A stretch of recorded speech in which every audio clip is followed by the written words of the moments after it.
ದೋಸ್ತಿಗಳನ್ನ ಕಟ್ಟಿ ಹಾಕಲು ರಾಜ್ಯ ಕಾಂಗ್ರೆಸ್ ರಣತಂತ್ರವನ್ನ ರೂಪಿಸ್ತಾ ಇದೆ. ಹಳೆ ಮೈಸೂರು ಭಾಗದಲ್ಲಿ ಪಕ್ಷ ಸಂಘಟಿಸಲು ಇದೀಗ ಕೈ ಪ್ಲಾನ್ ಮಾಡಿದೆ. ಹಳೆ ಮೈಸೂರು ಭಾಗದ ಒಕ್ಕಲಿಗ ನಾಯಕರ ಜೊತೆ ಕಾಂಗ್ರೆಸ್ ಸಭೆ ಕೂಡ ನಡೆಸಿದೆ. ಯಾವ ರೀತಿ ಜೆಡಿಎಸ್ ಮತ್ತೆ ಬಿಜೆಪಿಯಲ್ಲಿರುವಂತಹ ನಾಯಕರ ಕಟ್ಟಿ ಹಾಕಬೇಕು ಅಂತ ಪ್ಲಾನ್ ಕೂಡ ಮಾಡ್ಕೊಂಡಿದ್ದಾರೆ. ಇದ್ರ ಬಗ್ಗೆ ಸಭೆ ಕೂಡ ನಡೆಸಿದ್ದಾರೆ. ಒಕ್ಕಲಿಗ ಮುಖಂಡರಿಗೆ ಟಾಸ್ಕ್ ಕೂಡ ನೀಡಿದ್ದಾರೆ ಸಿಎಂ ಡಿಸಿಎಂ. ಹಳೆ ಮೈಸೂರು ಭಾಗದಲ್ಲಿ ಬಿಜೆಪಿ ಜೆಡಿಎಸ್ ಅನ್ನ ಹೇಗಾದ್ರೂ ಮಾಡಿ ಕಟ್ಟಿ ಹಾಕಬೇಕು ಈ ಬಾರಿ ಲೋಕಸಭಾ ಚುನಾವಣೆಯಲ್ಲಿ. ಆ ಒಂದು ಟಾಸ್ಕ್ ಅನ್ನ ಜವಾಬ್ದಾರಿಯನ್ನ ಕೊಟ್ಟಿದ್ದಾರೆ. ಜೆಡಿಎಸ್ ನಾಯಕರು ಬಿಜೆಪಿ ಜೊತೆಗೆ ಮೈತ್ರಿ ಮಾಡಿಕೊಂಡಿದ್ದಾರೆ. ಹುಷಾರಾಗಿರ್ಬೇಕು ನಾವು. ಇದರ ಲಾಭವನ್ನ ಕಾಂಗ್ರೆಸ್ ಮತವಾಗಿ ಮಾರ್ಪಾಡು ಮಾಡಬೇಕು ಅನ್ನೋದ್ರ ಬಗ್ಗೆ ಒಂದು ಚರ್ಚೆ ನಡೆದಿದೆ. ಈ ಬಾರಿ ಎಲೆಕ್ಷನ್ ಜೆಡಿಎಸ್ ಪಾರ್ಟಿಗೆ ಮುಸ್ಲಿಂ ಮತ ಬರಲ್ಲ, ಯಾಕಂದ್ರೆ ಅವರು ಬಿಜೆಪಿಗೆ ಸಪೋರ್ಟ್ ಮಾಡಿರೋದ್ರಿಂದ ಮುಸ್ಲಿಂ ಮತ ಬರಲ್ಲ ಅನ್ನೋ ಒಂದು ಕಾನ್ಫಿಡೆನ್ಸ್ ಅಲ್ಲಿ ಕಾಂಗ್ರೆಸ್ ಇದೆ. ಸೊ ಅದು ಒಂದು ಕಾಂಗ್ರೆಸ್ ಪಕ್ಷಕ್ಕೆ ಪ್ಲಸ್ ಪಾಯಿಂಟ್ ಆಗಬಹುದು. ಜೆಡಿಎಸ್ ನಾಯಕರು ಬಿಜೆಪಿ ಜೊತೆಗೆ ಮೈತ್ರಿ ಮಾಡಿಕೊಂಡಿದ್ದಾರೆ. ಇದರ ಲಾಭವನ್ನ ಕಾಂಗ್ರೆಸ್ ಪಡೆಯೋದಕ್ಕೆ ಎಲ್ಲಾ ರೀತಿಯಾದಂತಹ ಪ್ಲಾನ್ ಕೂಡ ರೂಪಿಸಿಕೊಳ್ತಾ ಇದೆ.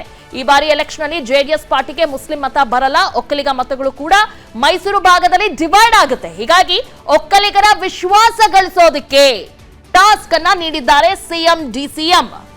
ಯಾಕೆಂದ್ರೆ ಹಳೆ ಮೈಸೂರು ಭಾಗದಲ್ಲಿ ಈ ವಿಧಾನಸಭಾ ಎಲೆಕ್ಷನ್ ಅಲ್ಲಿ ಅದ್ಭುತವಾದಂತಹ ಪರ್ಫಾರ್ಮೆನ್ಸ್ ಕೊಟ್ಟಿತ್ತು. ಅಂದ್ರೆ ಕಾಂಗ್ರೆಸ್ ಪಕ್ಷ 51 ಸ್ಥಾನವನ್ನ ಗೆದ್ದಿದೆ ಹಳೆ ಮೈಸೂರು ಭಾಗದಲ್ಲಿ.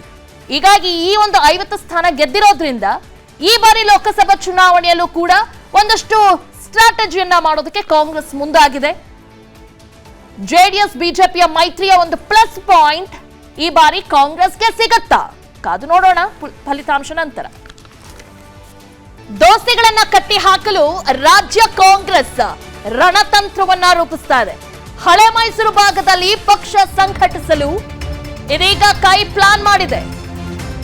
ಹಳೆ ಮೈಸೂರು ಭಾಗದ ಒಕ್ಕಲಿಗ ನಾಯಕರ ಜೊತೆ ಕಾಂಗ್ರೆಸ್ ಸಭೆ ಕೂಡ ನಡೆಸಿದೆ.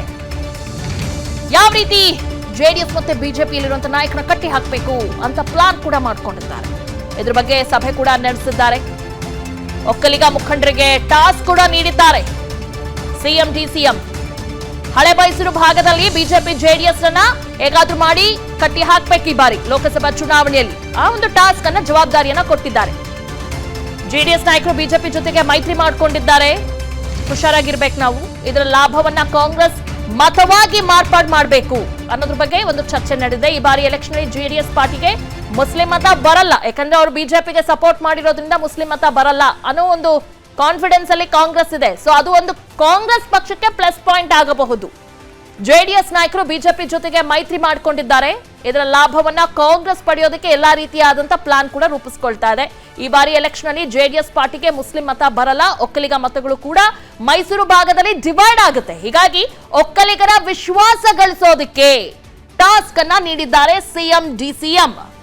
ಯಾಕೆಂದ್ರೆ ಹಳೆ ಮೈಸೂರು ಭಾಗದಲ್ಲಿ ಈ ವಿಧಾನಸಭಾ ಎಲೆಕ್ಷನ್ ಅಲ್ಲಿ ಅದ್ಭುತವಾದಂತಹ ಪರ್ಫಾರ್ಮೆನ್ಸ್ ಕೊಟ್ಟಿತ್ತು. ಅಂದ್ರೆ ಕಾಂಗ್ರೆಸ್ ಪಕ್ಷ 51 ಸ್ಥಾನವನ್ನ ಗೆದ್ದಿದೆ ಹಳೆ ಮೈಸೂರು ಭಾಗದಲ್ಲಿ. ಹೀಗಾಗಿ ಈ ಒಂದು 50 ಸ್ಥಾನ ಗೆದ್ದಿರೋದ್ರಿಂದ ಈ ಬಾರಿ ಲೋಕಸಭಾ ಚುನಾವಣೆಯಲ್ಲೂ ಕೂಡ ಒಂದಷ್ಟು ಸ್ಟ್ರಾಟಜಿಯನ್ನ ಮಾಡೋದಕ್ಕೆ ಕಾಂಗ್ರೆಸ್ ಮುಂದಾಗಿದೆ. ಜೆಡಿಎಸ್ ಬಿಜೆಪಿಯ ಮೈತ್ರಿಯ ಒಂದು ಪ್ಲಸ್ ಪಾಯಿಂಟ್ ಈ ಬಾರಿ ಕಾಂಗ್ರೆಸ್ಗೆ ಸಿಗತ್ತಾ? ಕಾದು ನೋಡೋಣ ಫಲಿತಾಂಶ ನಂತರ. ಅನುಕ್ಷಣದ ಸುದ್ದಿಗಳಿಗಾಗಿ ವಿಸ್ತಾರ ನ್ಯೂಸ್ ಯೂಟ್ಯೂಬ್ ಚಾನೆಲ್ ಸಬ್ಸ್ಕ್ರೈಬ್ ಮಾಡಿ. ಹೊಸ ಸುದ್ದಿಗಳ ನೋಟಿಫಿಕೇಶನ್ಗಾಗಿ ಬೆಲ್ ಐಕಾನ್ ಕ್ಲಿಕ್ ಮಾಡಿ. ಲೇಟೆಸ್ಟ್ ಅಪ್ಡೇಟ್ಸ್ಗಾಗಿ www.vistaranews.com ವೆಬ್ಸೈಟ್ಗೆ ವಿಸಿಟ್ ಮಾಡಿ. ಅಂಗೈಯಲ್ಲೇ ಜಗತ್ತಿನ ಸುದ್ದಿ ತಿಳಿಯಲು ವಿಸ್ತಾರ ನ್ಯೂಸ್ ಕನ್ನಡ ಆಪ್ ಡೌನ್ಲೋಡ್ ಮಾಡಿ.